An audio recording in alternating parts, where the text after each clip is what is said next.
Welcome to Season 3 of the Changing Earth podcast with Sara F. Hathaway, blending survival fiction and fact to bring you entertaining education that will help you dream, survive, and thrive. And now, here's your host, Sara F. Hathaway. Hello and welcome to the Changing Earth podcast. Happy to have you back with me this week, just like every other week, because we get to spend so much time together with the podcast. It keeps me learning, keeps you learning, everybody's having fun. So this is episode number 122, season 3, episode 41, and we are getting darn close to finishing off the Walls of Freedom stories. So, you know, the endings are always fun, and my readers really gave me a hard time over the ending of this book, so you'll see what I mean once we get there. Some exciting news for you. Battle for the South is available. The ebook is available for pre-order on Amazon. This is the first time that I've done a pre-order. The reason that I did it was because I want to try and see how far up the ranks we can get Battle for the South. So if you want to help me out, you can go over there, pre-order the ebook, even if you're going to order the print edition later. You know, it's just a couple bucks, and it really helps me out on getting up the ranks at Amazon so that they will advertise the book for me, which is always awesome because that's just priceless right there. So if you want to help me out and you want to read the new adventure, of course, get on over there to Amazon, pre-order that book. It comes out on Black Friday, and it is Battle for the South. And let me just thank you ahead of time because, you know, everything that you guys do for me, all the support, it's really what drives me and what keeps me going. I'm the passionate person, but, you know, there's times when, like, if you're just toiling along endlessly and nobody ever goes, hey, that was really cool. It's like, man, does anybody really actually, you know, are they out there listening?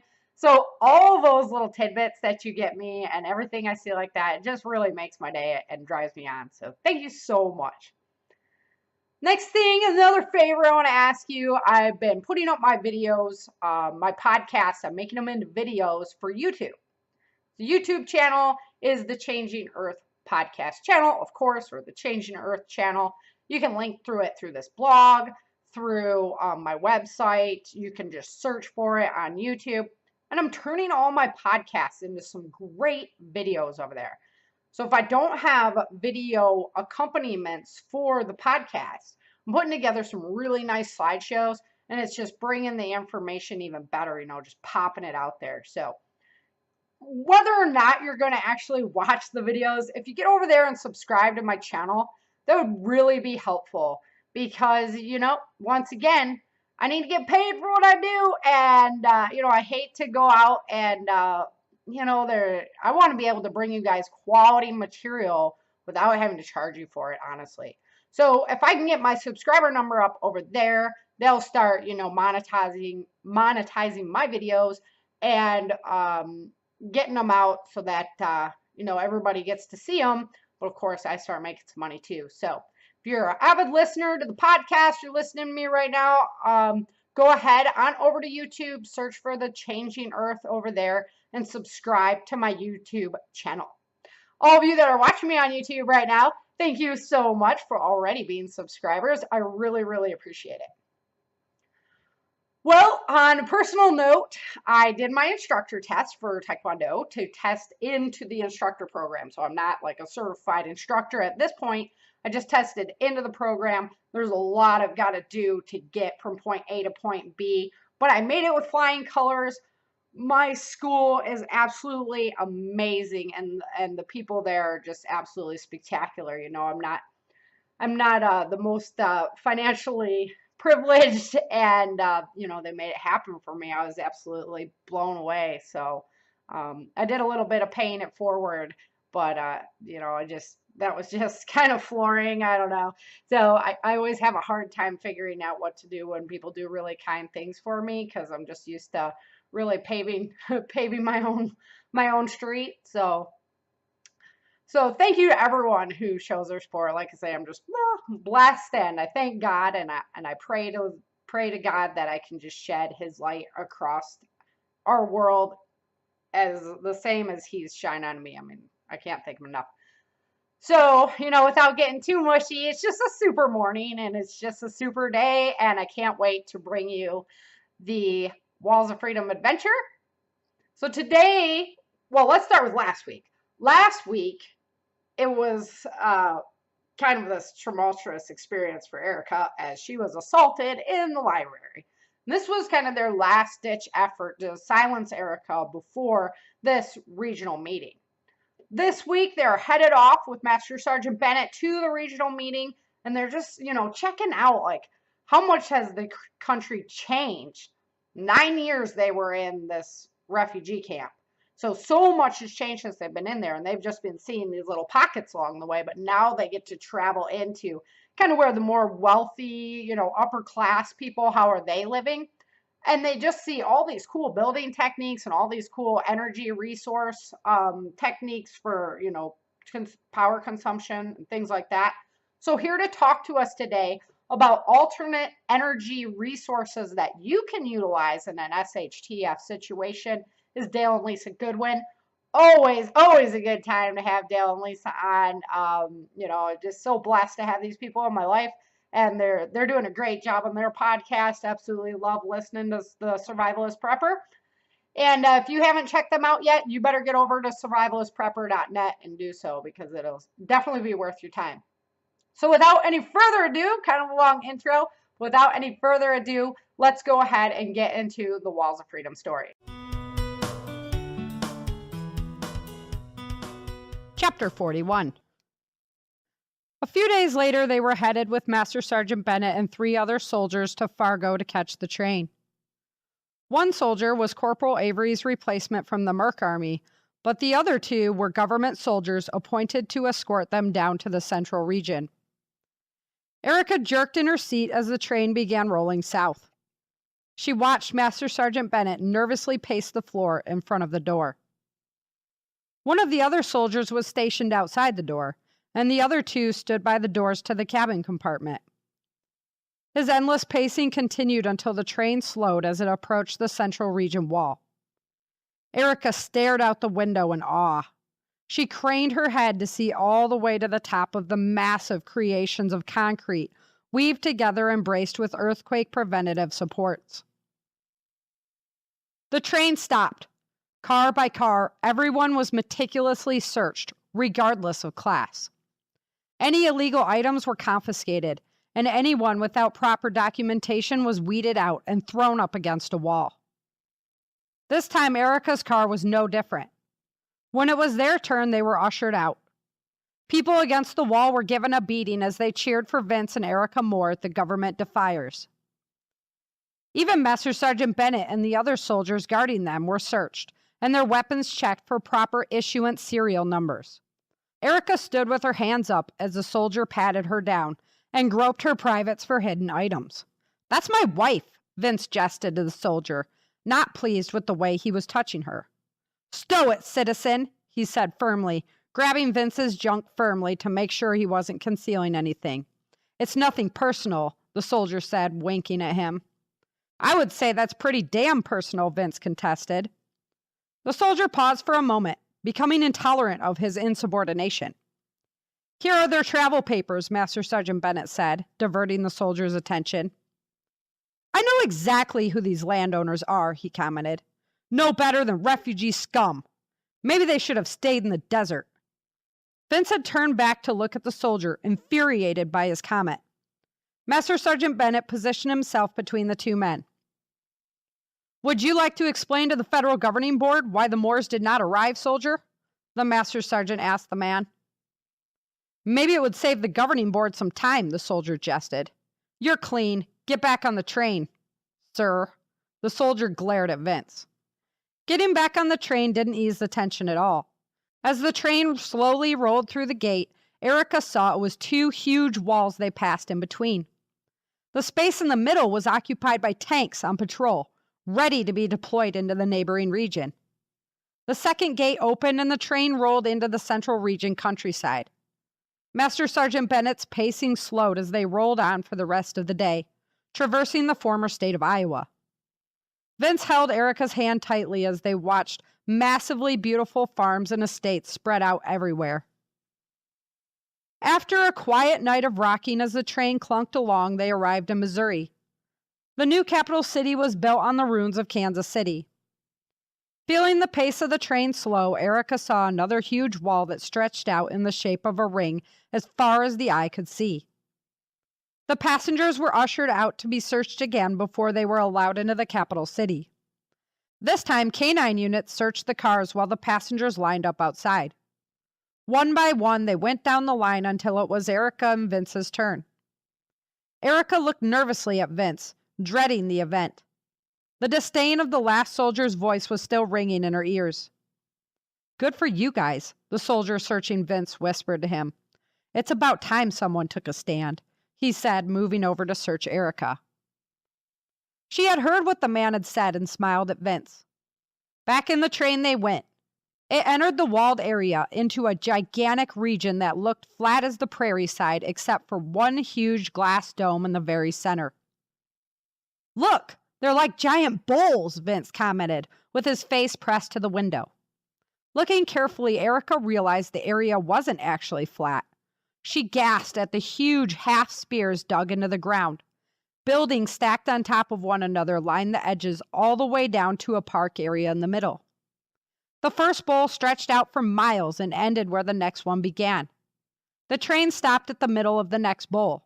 This was their stop. Master Sergeant Bennett led them from the train station down the small walkway to the trolley that would take them into the hospitality section of the city. The buildings in this bowl were composed of restaurants, hotels, parks, and shops. The four soldiers stood on watch around Vince and Erica as people pointed and whispered, having seen their faces in reports about the Northern Region meeting. They found the hotel and checked in immediately to wait for the meeting tomorrow. Vince asked the hotel attendant about the shape of the city. He explained that each bowl section that composed the city was supported with a ball-bearing system that would allow the bowl to move within the earth. The tops could be closed down in case of tornado or bad weather. Vince and Erica marveled at the ingenuity of these survivors as they rode the elevator up to their floor. Finding themselves alone in the room as the soldiers guarded the hallway, they enjoyed a quiet lunch on the balcony, looking out at this section of the city. Beautiful gardens adorned the rooftops, the flowers producing a lovely fragrance. Artificial trees with wind turbine leaves spun rapidly in the wind. Looking out towards the glass dome in the middle, Erica watched the central transport pass by in front of it. After a boring day of worrying and waiting, Erica and Vince made love to one another. Falling asleep in the security of the arms of her soulmate, Erica slept soundly. In the morning, Corporal Smith, Avery's replacement, brought them breakfast. They were not allowed to leave until Master Sergeant Bennett got back. He was concerned about the path they would take to get them all into the center section. He had left before the sun came up to learn the route and analyze the high-risk areas. Vince and Erica waited impatiently. Finally, the Master Sergeant returned. "You ready for this cupcake?" Bennett said affectionately. "As ready as I'm gonna be," Erica answered. "How about you, Vince?" he wondered. "Here goes nothing," Vince said, but deep down he was freaked. He had no idea what these bureaucrats would decide, and he wondered why they were in this position after all they had endured.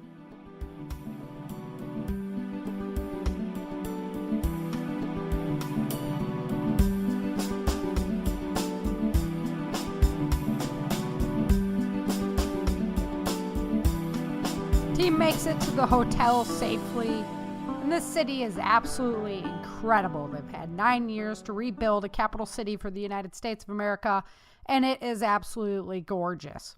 Many different energy production techniques are being employed here, and here to talk about some of the alternate energy resources that we could utilize in an SHTF situation is Dale and Lisa Goodwin. Dale and Lisa Goodwins are the producers of Survivalist Prepper. They've been featured in all 3 seasons of the Changing Earth podcast. In early 2003, Lisa and Dale decided to create survivalistprepper.net, become a bigger part of the preparedness community. They're not the overboard tinfoil hat-wearing conspiracy theorists, although I love tinfoil hat time. They're just like you and me, everyday Americans that enjoy the freedoms that this country offers. Lisa is more of the prepper than Dale is, although I think that statement might be a little outdated because Dale is really starting to go down some of the tinfoil roads himself. And but he's definitely more of the outdoor survivalist type. And they write articles ranging from first aid to food storage to primitive and wilderness skills, basically anything that involves preparedness and survival. You can get a hold of Dale and Lisa at www.survivalistprepper.net. That's www.survivalistprepper.net. Let's go ahead and welcome Dale and Lisa to the show. Today I am back with Dale and Lisa in person once again. Thank you guys so much for coming on the show. I really appreciate it. Hey, Sarah, how you doing? Thank you so much for having us, Sarah. We love being on your show. Oh, any excuse to get together and talk is worth it for me. So we'll just keep planning them. So Dale and Lisa do change their clothes. It's just we record a lot on the same days. So everybody out there is like fashion-wise is like, oh my God, are they? I just have 13 of the same shirt. Just keep like changing them out. Yeah, exactly. So today in the story, they're traveling. The family's actually just Vince and Erica are in the deep water, and they're going into the new capital city. And as I designed this new world after, I could take the aftermath of the world we had before and design this new place. And I did it with a lot of alternate energy sources. But that is not fictional. We have a lot of them today. Mm-hmm. As it exists, so we just need to keep using more.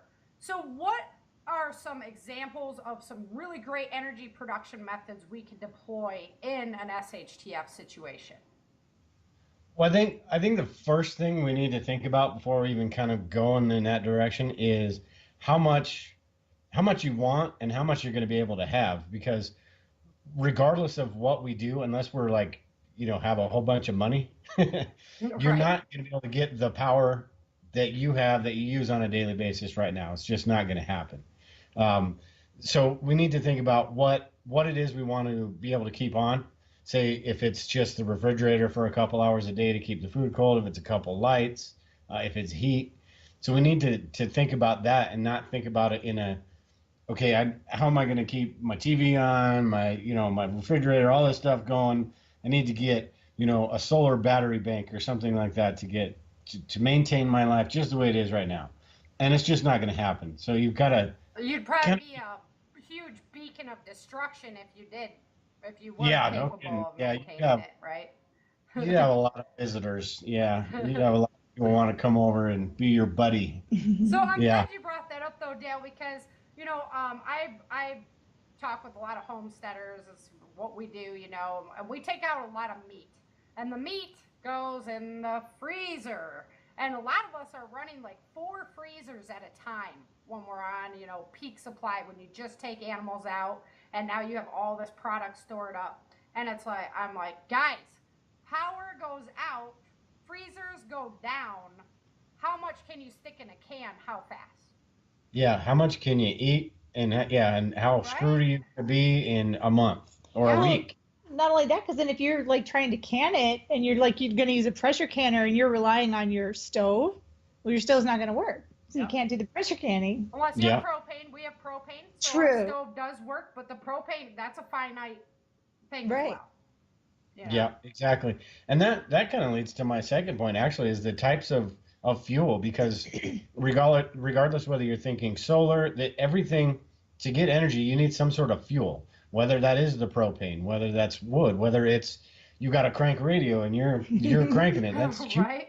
Yeah, you are the fuel. The bicycle clothes washer. Yeah. Or I probably on a doomsday prepper or something, but I've seen where they have the bicycle generator that fills up the battery bank. Right. Which, that would be pretty cool, I suppose. But whatever works at that point, Yeah. I did a pretty cool interview with Johnny Jacks talking about the gasifier. And I think it's something that we don't talk about enough here in America because we're like, oh, we're above that, right? But in Europe, they use the heck out of the gasifier.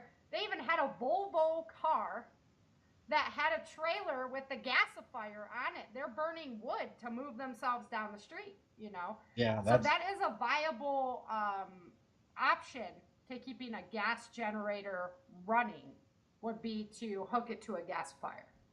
Yeah. my apprehension with that would be I'd blow us up. I'd Right? do something.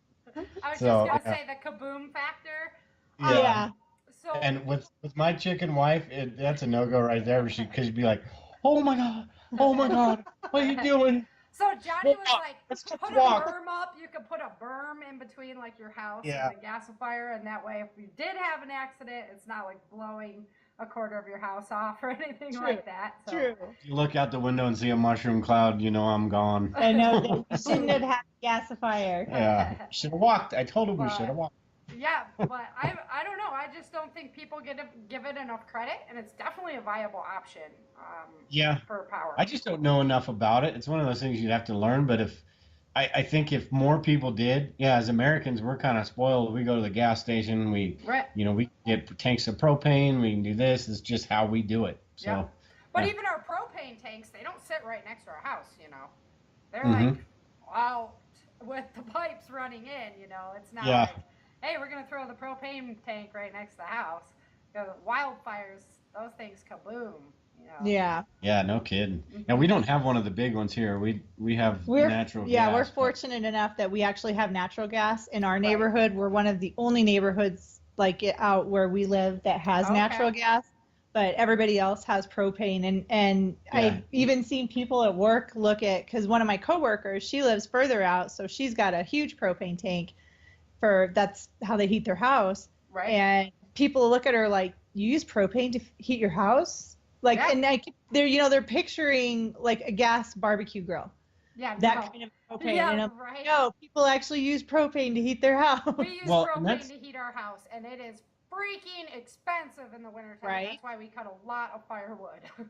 Yeah. Well, and that's having a propane tank, I think, has its pluses and minuses. Like you were saying, really expensive in the wintertime, and kind of inconvenient maybe to get it filled. I'm sure you just kind of like the electric company, you set up a certain route. They come every couple months or so, right? Yeah, and they we just check it whenever it's down to a certain percentage. We just have them come out and refill it.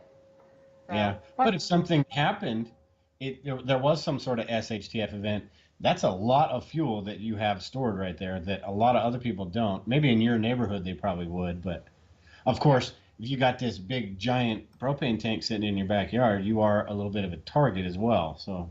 Yeah, but everybody's got them. Like 90% of people have them. So, and it's not something like you can't run up to it and fill up your propane canister from it. So you can't you can't steal the gas, I guess, out of Siphon propane. Unless you were really, maybe if you're like the propane man and you know what you're doing with propane, but I wouldn't. It's way too volatile of a substance. You took your propane work truck home with you and then right.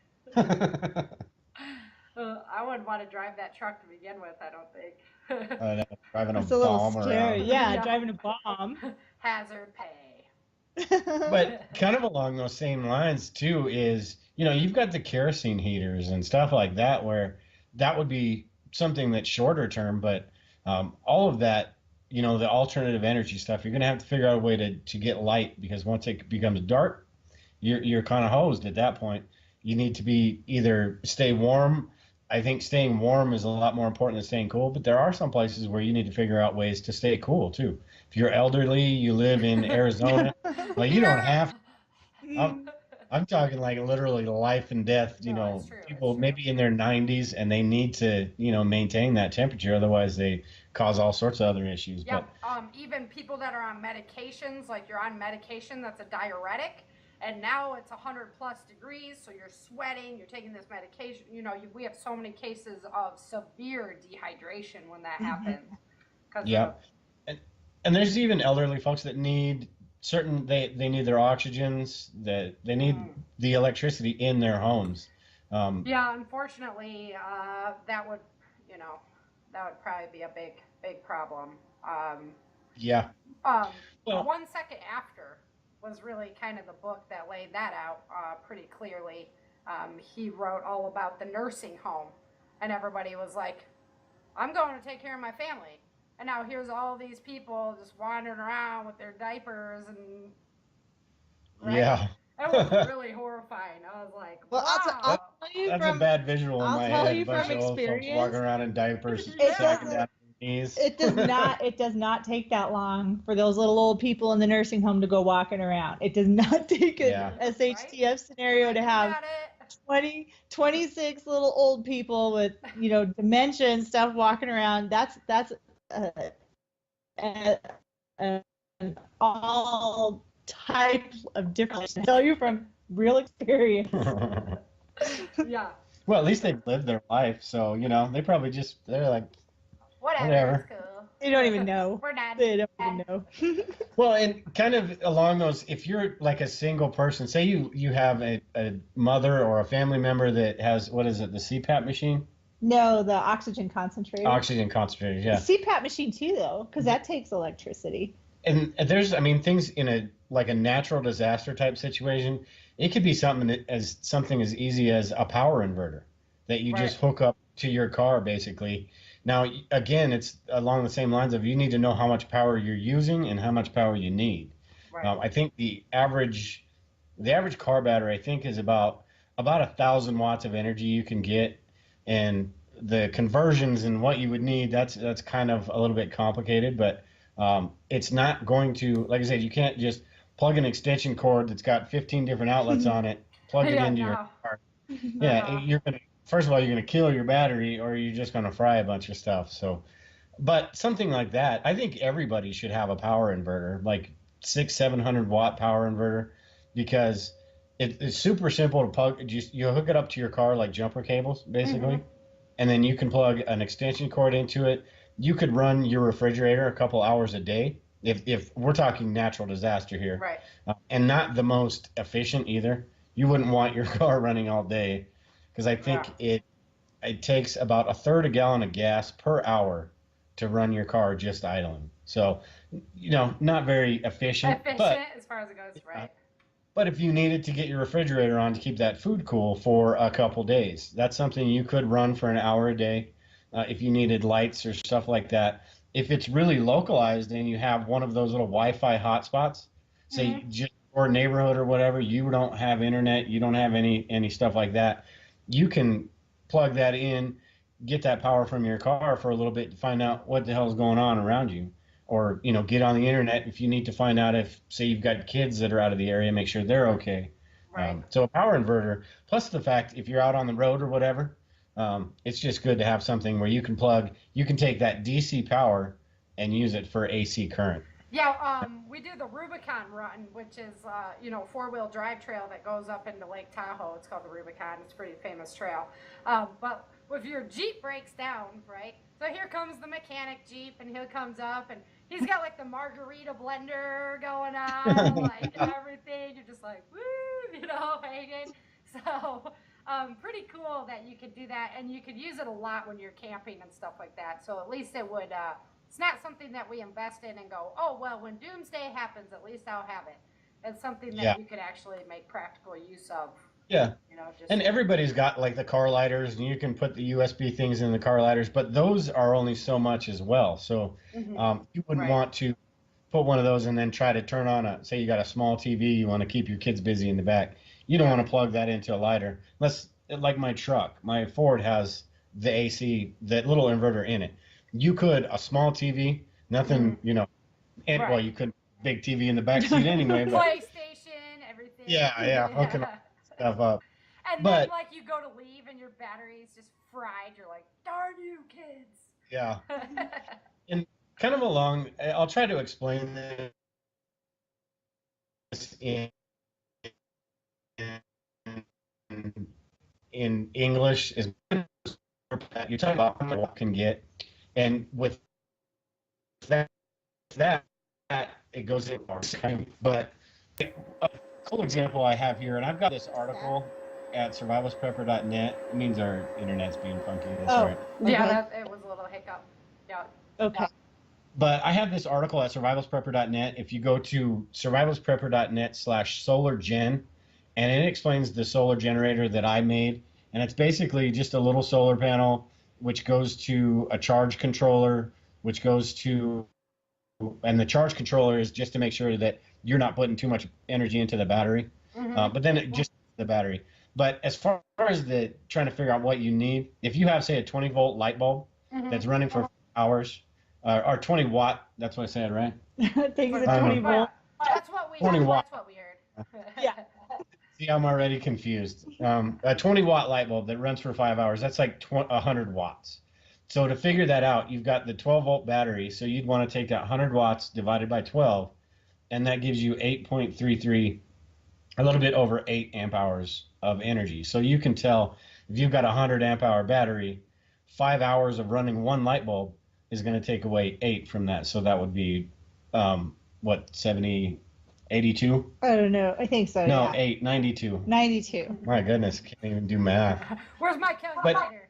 Yeah. But anyway, you'd have to figure out all of those. And like I said, this article goes through all of that, and it's got some examples of the power conversion. So again, that's survivalsprepper.net/solargen, GEN. Okay, I'm gonna go ahead and connect it in the show notes, because for me the biggest issue that we would have is I would like to be able to have my pump for my well work. Yep. Yes. Right. So And I that's really don't care. I could shut my freezer down. I would Jimmy. We'd figure out, but the water is essential. Yeah. And that's kind of what got me going in this, is because it's great we have the well and all, but how do we get water out of there once we need to? Yeah, And you can't just tear the roof off and throw a bucket No. down there. It No. doesn't work that way. and unfortunately this setup right here isn't enough power, but that it can be scaled up. This is Right. just like the basic. This is basically keep your lights on, do the small stuff, anything less than 800 watts. This was kind of like my test project that was really affordable. But for the well pump, and that is one of our key things, you've got to have a stronger inverter. You can even, I forget what it's called, but you can even have it set up to your fuse box where you can basically pull the breaker and use your generator that will just power the well pump. But our generator that we have on our main house hooks to our propane line, so it's actually powered by propane. So if we lose power, we just click it over, and now it's running off the generator, sucking our power. propane dry. Yeah. Yeah. So I don't use it very often, but That's all stuff that's something that's great to have, because in an emergency, you've got something like that. And I think, the water that we have 50, 100 feet underground is great and all, but how do you get it? Yeah. Mm-hmm. Yeah. And then you've got the hand pumps and all that stuff too, but then you've got to get that drilled down as well. There's a lot of options, but that's kind of, as preppers, that's what we do, is try to think about all these options now. Right. That when it ever comes up, and we're it leads in right next to the next question, because I was going to ask you, what do you recommend that people have kind of as a bare minimum? Definitely you'd want, a solar charger for your phone, because yes, it's your phone, but also usually we have a lot of stuff stored on there as far as survival information and things like that as well too. Great to have it in paper, but the simple fact is digital is so much easier. So what do you think about some of just the basics, like bare min, that you would be like, you should have this? I would say, at the very least, I really like Goal Zero stuff, and they have, and it's upstairs, otherwise I'd grab it, but they have the solar panels and a little battery that basically the solar panels are, I don't know, a foot and a half by 6 inches. It's called a switch tin, and then you charge the battery. Then you use that battery to charge your phones and stuff. And that little stuff, I think, is important, because if you did need granted the internet might be down, it might not, but if you were able to text, you would want a little bit of juice. If you're in a bug out situation, and you just happen to be in an area where you do have signal, it's always good to have. But that's what I was just going to say. Kind of versatile enough to take with you in a bug out situation if you had to. Would be nice. Yeah, something. And then I've also got this little solar panel, which I'll show you, but this is something, and I think this was like $30, and this is 24 watts, but it's just something really small and simple. Oh, that's cool. Yeah, that'd be easy to put in the go bag. Yeah, because if you get one of those little tiny, the little cheap tiny solar chargers, those aren't going to do crap for you. Yeah, but if NRA gives them away for free. Yeah. It's going to take you 3.5 days to charge your phone, just a little tiny bit. But if you have something like this, then you're going to get, it's going to be the time frame, I guess, that you want it to be, and you're going to have a lot more options. Or that we're more accustomed to at this point. Yeah, yeah. Plug it And in then 10 minutes later. Why is it not charged? yeah, exactly. Where's my turbocharger? Yeah, exactly. That's the way we are too. We're going Yeah. to be in for a huge adjustment as far as, you Yeah. know, flipping the light switch on and it's not there. Oh, I got to go grab the flashlight. That's what I try to, tell people is like our technology is great and we can utilize it for survival and stuff. But if you do not know what to eat outside of your door and you don't know how to grow anything and you don't know how to keep an animal alive, You're dependent on everybody else. yeah, so you better have a good alternate skill to bring to the table. Like you better have gone out and become a medic or, something. That prostitution would probably come back in a situation like that, I'm sure. Not for you. I read this book. It's called The Watchman's Rattle. It is a phenomenal book if you've ever got the chance to read it. But so they introduced money to these chimpanzees where like they could buy little snacks and stuff like that. So they're teaching them a monetary system. And like one of the first things the female chimps start doing is like, oh really? You want something? Well, give me your token there, Mr. Male Chimp. So now the males are giving the females the tokens for sex, so the females go and buy more stuff at the store. I'm like, so they ended it. Like, they quit the experiment because they were like, oh my God, we didn't know that would happen. It's like, yep. You know what's kind of funny is humans think we're so damn smart and everything, but it all boils down to that primal, that survival, that, procreation, all that stuff. Yeah. We're just animals. We just happen to think we're smarter than we really are. Right? It's like Maslow's level of thinking, like the survival, and then once you get past that, it's into like the higher, like, yeah. Just because you'd like to believe you are, right? Yeah, no. Yeah, yeah, exactly. So. But kind of along the supplies and stuff, I would say, start with the basic. Think about something that's going to be a couple days. So you're thinking about batteries, you're thinking about the small solar chargers, maybe even kerosene lanterns if your wife's not afraid of fire, stuff like that. We have them. Yeah, stuff that's easy to store, it's not real expensive, and it's gonna get you by, because the odds are it's gonna be something that's smaller scale. It could be just a power outage. Right. The odds are that's gonna happen. The odds of that happening are far greater than something big, but kind of build yourself from there. So once you've got all that little stuff taken care of, maybe think about doing the solar charger like I mentioned, and something that kind of teaches you the process. That's another reason I wanted to do this, is I wanted to know how the solar thing works. It's not pointed at the sun and plug it into your cell phone and you're good to go. Right. And it can get pretty complicated, but the more you do it, the more you understand that, and then the more you can kind of go away, like, I don't need to learn that crap right now, so I'll just focus on this right now. Ken Jensen's trying to teach me a lot about electricity, and I'm just like, yeah, no. He's one of those guys that knows too much about it, and the common sense to him is not common sense to me. Yeah, so I'm like, all right, Ken, you got to break it down even farther. Yeah. Like, a little bit farther. I'm starting to understand. He's like, okay, think about the stream. I'm like, all right, we can do streams, water. I know that one. Yeah, and I still don't get all of that. Watts, volts, current, all that stuff. Yeah. It's connecting, switch point. I'm like, whatever. Ken, say, I got an idea.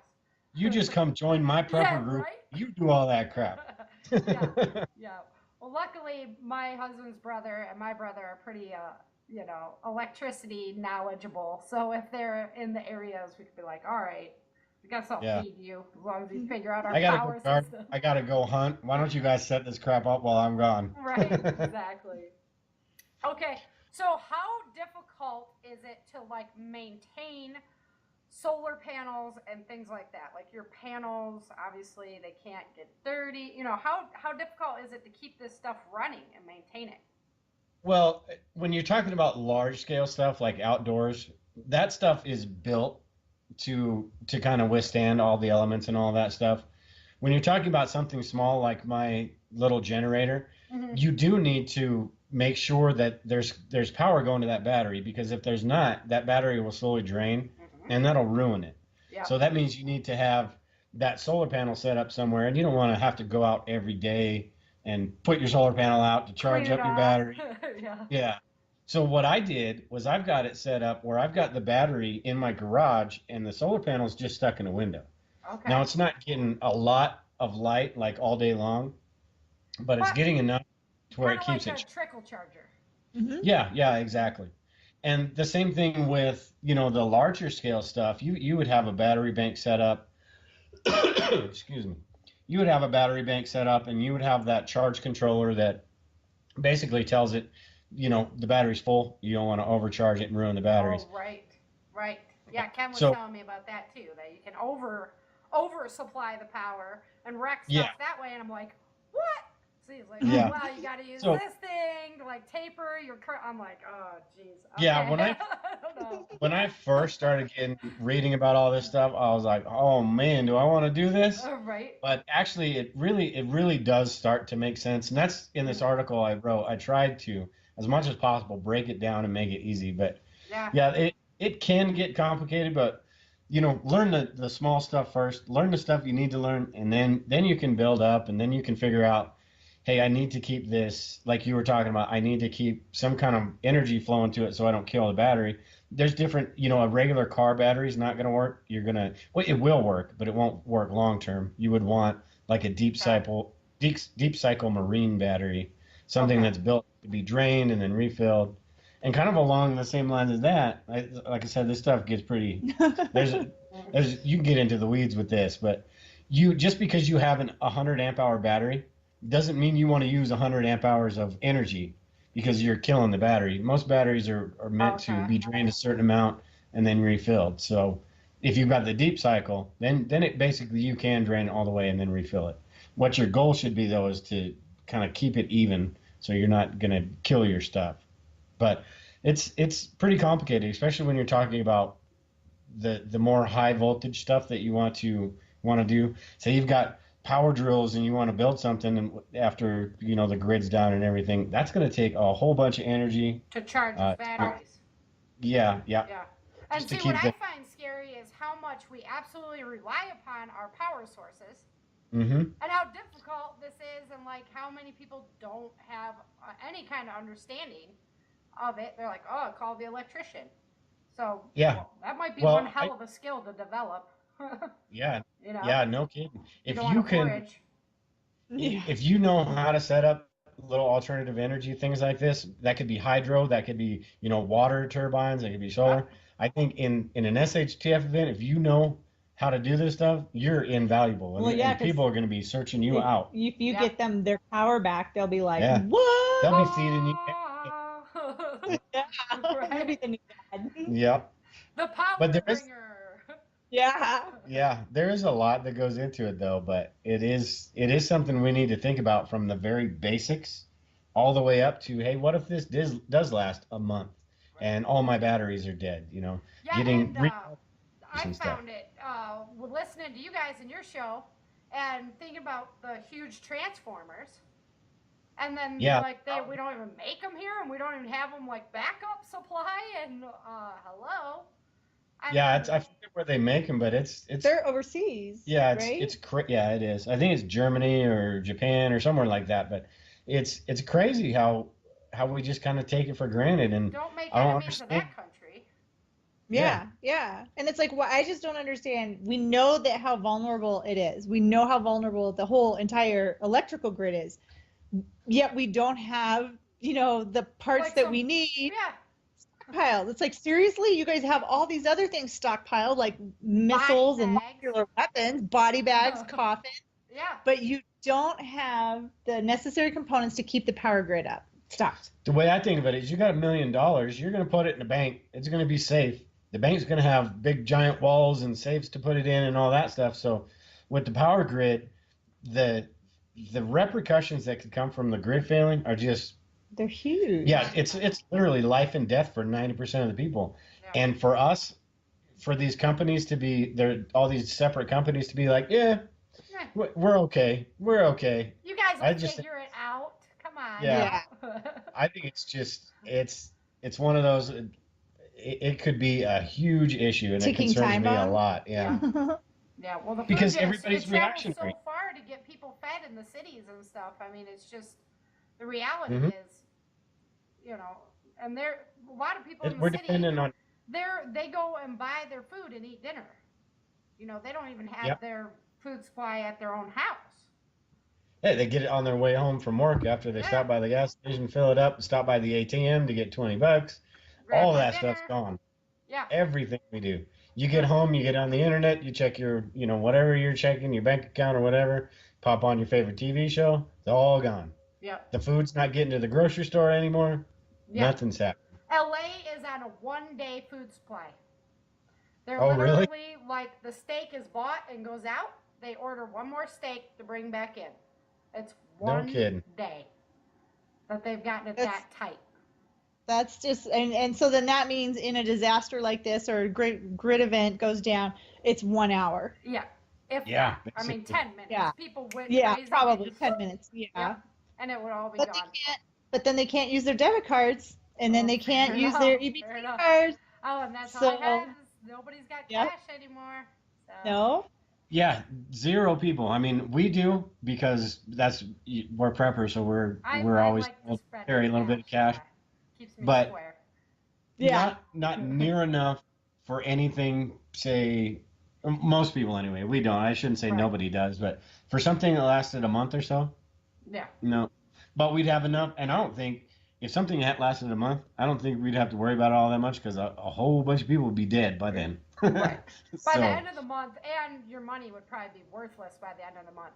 So you need a little bit at the beginning so you can extra stock, and then it's not worth anything anyway. Yeah. So, yeah, if you've got a little bit of time, some crap's about to go down, and you can get to the store and just spend every single bit of cash you have on stuff you might need, and then go home, lock the doors, and cross your fingers, and load your gun.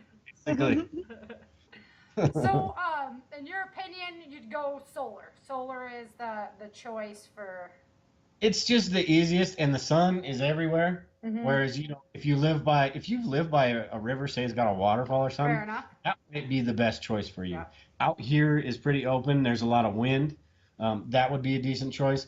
But there's a lot more that goes into that whole wind turbine transfer. Maybe in Washington or those really rainy states, they should develop rain gutter turbines. Yeah. So as it goes down your gutter, it could be doing power there because they have months. I know even in Michigan, we would have literally 3 months without sun. And I was like, okay. Yeah. See, places like that, I wouldn't go solar. Washington, Oregon, because it's just not reliable enough. But out here, Colorado, we're pretty. Arizona would be perfect. Mexico, Nevada, yeah. And you even drive through those places, and you see solar panels all over the damn place. Well, you know what I was impressed when we were driving through Texas. So they have these huge cattle fields, of course, Texas, but now they're all wind turbines too. I mean, they're just solid wind farms out there, and I was like, way to go, we'll switch it over. And in California, they had put a bunch up, but then, they were harming the red-crested bird or whatever. So, the environmentalists got a bunch of them taken down, but. Yeah, wait till there's no electricity and see how much they care about the red-crested buffoon bird or whatever. Exactly. We're getting more of that. Yeah, there's some places where you drive by here, and you've got the farms, and there's more farms going up, the wind farms. It'd be really cool to have one of those, and you need an awful big backyard, but it'd be pretty cool to have one. You could do smaller scale. Yeah, but it's just a lot more complicated. You actually have to be able to get the propeller to keep turning. Yeah. I would. My propeller would just live on a sit giant there. mountain. We thought, wind would definitely be a viable option, and the guy was like, "No, you're not even going to see enough at the top to make that one windmill worth your while." Yeah. Well, that and with me, it'd be human error where the propeller just wouldn't turn. I didn't put the bearings in or something, and it's just He forgot to flip the switch. Yeah. It looks like a propeller, but it could be 50 knots worth of wind, and the propeller's just sitting there. Well, that's what I had. They're using them out on the farm. I think we're already past that chapter in this interview, but they had the ice storm. Where they were. Oh, that's right. That was pretty cool. Yeah, pretty intense. Right? Like that. My husband actually was like, "Oh yeah, you should write in that they're out there and this whole thing." I'm like, "All right, that sounds good. All right, we're going." He for contributed. Way to go, Brock. So The wind turbine disaster. Yeah. One cool thing about those kind of what like using the motor to do that is because you do learn the process about how it works, and that's I think one of the most important parts of all this. That's why I did the solar thing, but you learn how that propeller turns that fuel, puts it through the alternator or however it goes, and then that pushes it through into the battery, and the battery stores it, and then how you can get it out. I mean, you learn the whole process. That way, if somewhere down the line you say you do find a stream or something and you get an alternator, I'm thinking like Walking Dead type crap now, but Oh yeah. get a piece of an alternator and a piece of the fan from somebody's car. So you can make yourself a little They have And- these and- really cool ones that they use that are really similar to that, and they're just a cylinder that the guys can carry around and then just throw out into the stream, and it starts whipping the power. And yeah, as long as you've got somewhere to store that, then you're good to I go. think you're right, But- though. Probably the basic message we should get across here is like learn how the system actually works, so you can take advantage of whatever you encounter on your life. Figure path. out what you want. Yeah, figure out where you want to go from there. Yeah. But I think solar, start with the basic stuff. When you're only charging cell phones, maybe flashlights, stuff like that, crank manual power, like a crank radio, crank lanterns. We've got both of those. I think we've got. There's a crank lantern. Yeah, we got, which is probably doesn't put off much light at all. But if you wanted to sit there and crank it for a little bit, I don't know if you can turn on, but I don't even know where the button is. Oh, there we go. No. There you go. But yeah. Ah, there we go. We have light. So if you got a couple of kids, you're good to go. Yep, that's what I was going to say. Just develop the bike that's big enough for the 5-year-old and the 16-year-old, and we're powered. Yeah, you're good. But yeah, I would work on the basics, the hand crank stuff, the solar stuff, the stuff that's going to get you by for a couple days, that's going to get you that not having to walk through the house in the dark, smack, fall down,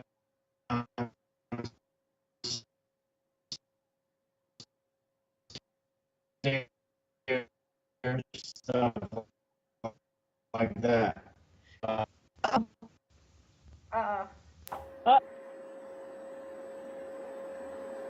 Come on. You're there now. Okay. Can you see us? Yep. Okay. So refrigeration, like I said, refrigeration and all that stuff.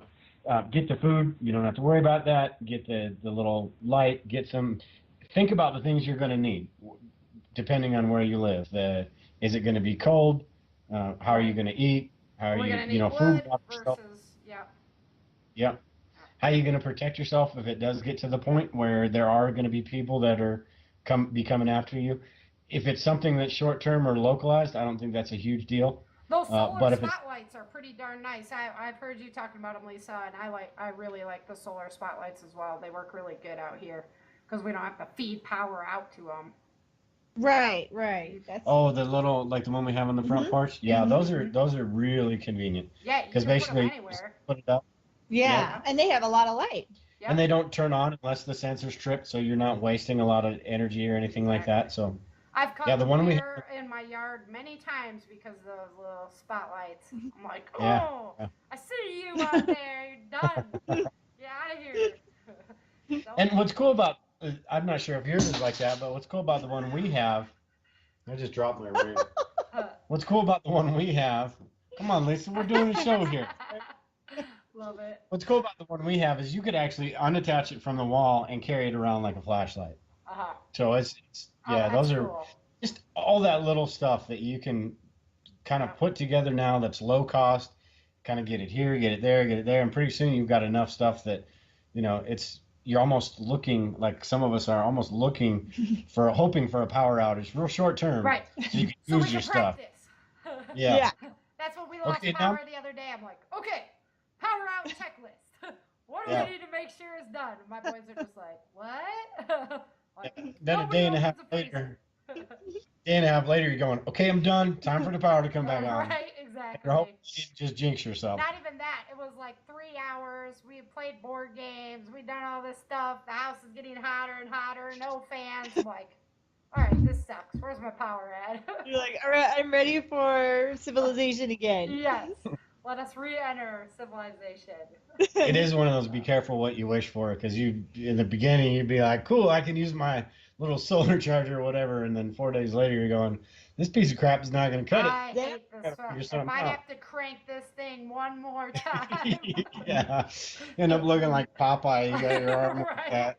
What happened to you? You've been like at the gym? Like, no, cranking my lantern. Got a crank radio and a crank lantern. Well, guys, we'll wrap it up there. Thank you so much for coming on the show. It's awesome as usual. Absolutely, it's always a blast. We love being on your show, Sarah. You are just so much fun to hang out with. You haven't been on ours in a while, so I think we need to do that pretty soon. Yep. We've done a few with you, but we haven't had her on, so maybe we'll have to do need Sarah that. on. Well, Yeah. see, it just seems like more because I lost the audio, so we had to redo Oh, yeah. it. Do it. Take two. Hey, that's all right. Hey, it's a good excuse to get together. I need them. Yeah. It's a good thing we like you, otherwise this would be a hassle. Yeah, you're like, really? Come on, Yeah. she lost the audio? Like, Come on, we had to spend 3 hours with her last month. you I was know like, I what, think it's Sarah. to the network, the survival community that we've kind of built, to their credit, I only had one person that I couldn't get a hold of to redo an interview I lost, and he was actually a local guy, and he talks your ear off. He's really smart, like really cool guy, knows a lot of stuff, but oh my gosh, he just never quits talking. So I was like, I don't think I mind not doing that interview. That's fine. So, I guess I shouldn't say that, but he probably doesn't listen to my show anyway. Yeah. Well, and you didn't say his name, but it'd be like, hey, I know what she's talking about. Yeah. I talk a Dale, lot. she's talking about you. I talk a lot. Damn it, Dale. I don't talk a lot. I ramble. Yeah, Fletcher was like, you should get like a whole bunch of people and do the podcast all together. And I'm like, we've done that. And unfortunately, like Dale and I talk a lot, and everybody else was like, Yeah. Yeah. Unless it's really structured, it gets pretty tough to get Right. everybody to know their place. And then you get people like Lisa that just go back in the corner and don't say anything. Or I can go like this. I like Brock. Right. Exactly. You can't shut her up, though. But now I got my new setup, so I'll be able to just like have them here with us instead of have everybody on different. Yeah. So it'll work out a lot better. That'll be now. awesome. So, alrighty, guys. Well, thank you so much. Like I said, I really appreciate your time and everything. So. Yeah, if you Thanks so much, Dale and Lisa, for coming back on the show. Can't wait to see you again, which I get to do very soon, so I'm stoked about that. But, anytime I have the excuse, like I always say, to get together, I'm definitely going to take it. As many of you know, if Dale and Lisa and I get the chance to sit down and talk, it's going to be a long interview like today was. So we're going to go ahead and end the show right there. I just want to give you a little reminder to go on over to YouTube, the Changing Earth podcast over there, and subscribe to my YouTube channel. And then don't forget to go over and pre-order your copy of Battle for the South. Can't wait to bring that story to you. And the podcast for season 4 is looking spectacular. I have talent that has been with me from the very beginning. I've got brand new talent. It was, really easy to get the topics filled up. I got a couple stragglers left of topics that I need to get taken care of. But, all in all, it's just looking like it's going to be a great season. So I can't wait to get started. Even though we're ready to get going with Battle for the South, the Walls of Freedom is coming into a great ending. So excited to bring the ending, excited to get started on the next one. But until next time, remember, dream, survive, thrive.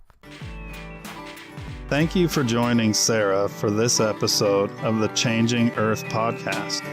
Don't forget to pick up your copy of Day After Disaster, Without Land, and The Walls of Freedom at www.author.sarafhathaway.com. If you love this podcast, please head on over to iTunes or Amazon.com and let everyone know by leaving a review.